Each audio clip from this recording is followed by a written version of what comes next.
Il faut remettre un peu le contexte. Il y a 15 ans, clairement, des filles, fallait les trouver pour faire une équipe. On fait des petites OP dans des clubs de foot. Bon, il y a toujours des filles, même des équipes de filles, que de filles, et ça n'existait pas. Et quand on voit les choses évoluer, on se dit qu'on n'a pas servi à rien. Au moins, on a été précurseur d'un mouvement, et puis montrer le chemin que tout est possible et que le sport n'a pas de sexe, tout simplement.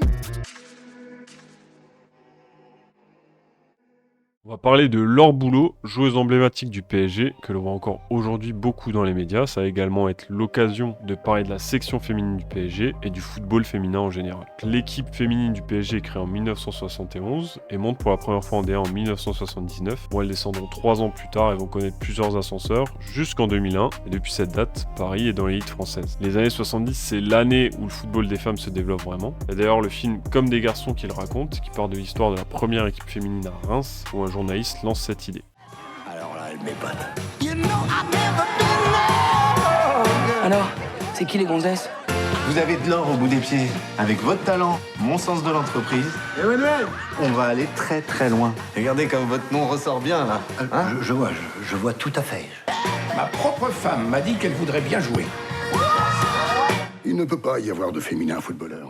Il est pas mal, donc si vous avez l'occasion de le voir, franchement, vous pouvez y aller. Pour m'aider, j'ai également lu l'intro de la revue Staps, être footballeuse et en faire son métier en France, conditions d'émergence et de développement d'un statut encore fragile. Voilà, c'est la source principale qui m'a aidé pour les infos de cette vidéo. Je disais donc que les années 70 et même 60, c'est encore une période où on entend des discours comme quoi le football serait inadapté aux femmes, ce qui rappelle les choses qu'on pouvait dire à Alice Mia au début du siècle, disant que le sport pourrait tuer les femmes si elles le pratiquent. Être badass, c'est être Alice Mia, fervente défenseuse de la pratique sportive féminine. Née en 1884 à Nantes, elle excelle dans l'aviron et devient la première femme à parcourir 80 km sur la Seine en moins de 12 heures. Elle devient présidente du Féminasport et organise une multitude de compétitions, dont le premier cross féminin. Bien évidemment, ce rôle de porte-parole qu'elle endosse en dérange plus d'un, dont Pierre de Coubertin, inventeur des Jeux Olympiques modernes. Ouais, mais les JO, c'est quand même un truc de bonhomme, quoi, pas un truc de femme. Ah ouais, bam, elle crée les Jeux mondiaux féminins, dont les éditions de 1922 et 1926 sont un succès. On a bien évolué en 60 ans du coup, parce que les seules fois où on les laisse jouer,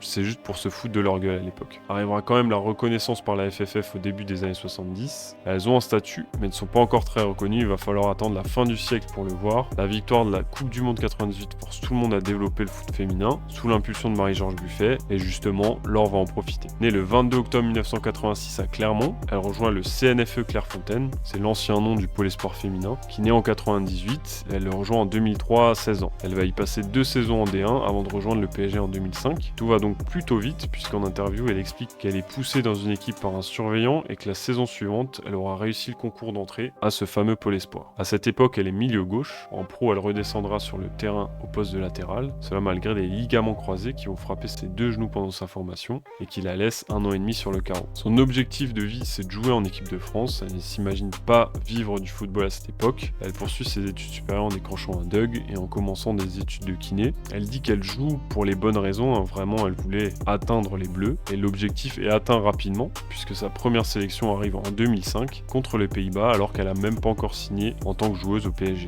À Paris, elle participe à la pérennisation du club en D1 et rapporte même la Coupe de France 2010 qui est le premier trophée majeur du club. Les années 2010, c'est la décennie qui va vraiment faire éclater le football féminin. D'abord parce que la fédération commence à vraiment investir et mettre des sous dans les infrastructures et l'équipe de France rayonne à la Coupe du Monde 2011 avec une 4e place. Un an après le fiasco de Naïsna, on se prend de passion pour une équipe un peu plus sympa. Au PSG, l'arrivée de QSI fait que la section est professionnalisée en 2012, ça recrute fort et ça permet à Paris de pouvoir rentrer dans la danse des meilleurs clubs de France, avec Lyon, Juvisy et Montpellier. Laure est d'ailleurs courtisée par l'OL cette année-là, mais elle choisit de rester à Paris, ce qui montre tout son attachement au club. À cette époque-là, c'est aussi la première joueuse sponsorisée par Nike, dont elle fait partie des têtes d'affiche comme les Bleus et Paris sont en Nike, ça doit aider également. La professionnalisation arrive donc, certaines joueuses vont ainsi réussir à vivre de leur passion, mais la médiatisation reste limitée, tout comme le niveau du championnat où on sait à l'avance qui va l'emporter presque toutes les saisons. Donc il y a encore un travail pour homogénéiser le niveau et faire en sorte que certaines joueuses sortent de la précarité. Ça viendra qu'avec le temps. Ce qu'il y a, c'est que l'Espagne ou l'Angleterre, ça avançait vachement plus vite, cette professionnalisation, et on voit sur le football international et en club,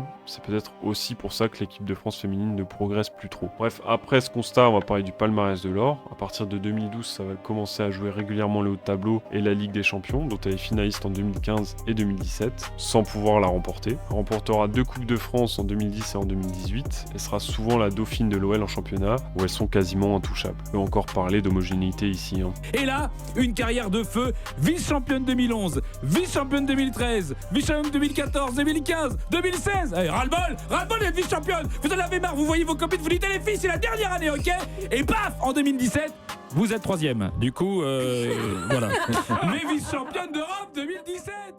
Son modèle, c'est Bichente Lizarazu, à qui Blaise Matuidi la compare d'ailleurs. Elle est la 3e joueuse la plus capée du PSG derrière Sabrina Delannoy, avec qui elle est arrivée en 2005 au club, et Grace Gayoro. Elle a 232 matchs joués pour 19 buts. En équipe de France, c'est aussi une belle carrière, jusqu'en 2016 avec 65 sélections et les plus belles heures des Bleus, avec notamment une 4e place à la Coupe du Monde 2011 et au JO 2012. Mais ça s'arrête pas là, puisqu'après sa retraite en 2018, elle devient coordinatrice de l'équipe féminine, un peu comme Maxwell en son temps. Son rôle va du recrutement au médical, en passant par l'observation des matchs, l'accueil des recrues, le sponsoring ou la stratégie média. Elle est plutôt polyvalente donc. Et justement, les médias, elle va aussi s'y attaquer en arrivant à Canal+ directement après sa carrière, en devenant consultante, mais aussi en intervenant également sur PSG TV. Elle est bien établie sur Canal et ses 24 heures boulot. Elle a sorti un documentaire sur les pionnières féminines dans leur discipline au Japon. Et a priori, ce genre de documentaire, ça pourrait se décliner sur d'autres pays. Elle a aussi fait des commentaires sur FIFA, donc a priori, elle doit quand même plutôt s'éclater dans sa vie maintenant. Par contre, elle a vécu le sexisme sur le terrain avec des remarques pour signifier que le foot féminin n'était pas intéressant, pour le dire gentiment. Elle continue à le vivre en tant que consultante parce que c'est une femme et que son avis footballistique compterait moins que celui d'un homme, mais elle a l'air de s'en foutre et j'espère pour elle qu'on entendra encore donner son avis un bon moment. Voilà pour l'histoire de la latérale légendaire du PSG. Retrouvez les sources qui m'ont aidé à construire cette vidéo en description, comme mes réseaux sociaux. Prochaine vidéo sur les jeux vidéo, on va parler de Stray, et pour Paris on va tenter d'établir un 11 de légende avec mes sensibilités.